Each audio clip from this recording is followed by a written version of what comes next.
আল্লাহ আমার ওই দারিদ্রের মধ্য দিয়ে কোনোদিন নেন নাই। আপনারা দোয়া কইরেন আল্লাহ যেন আমারে ওই পরিমাণ দারিদ্র অথবা দুনিয়ায় আল্লাহ ছাড়া কোনোদিন কারো কাছে মুখাপেক্ষী না করে। আমি যখন ভার্সিটির ফার্স্ট ইয়ারে পড়ি তখন থেকে সাইপ্রাসের পান্থপথ এবং মৌচাক ব্রাঞ্চের আমি সব থেকে জনপ্রিয় টিচারদের একজন।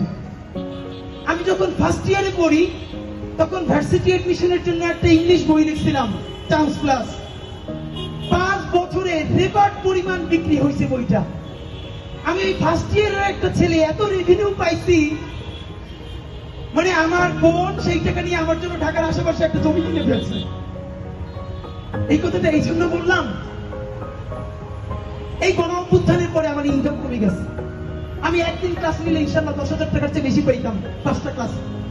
আমি আইএলটিএস এর যে প্রাইভেট ব্যাচ পড়াইতাম, স্পেশাল ব্যাচ শুধু রিডিং এর, সেখান থেকে অনেক বেশি ইনকাম হইতো।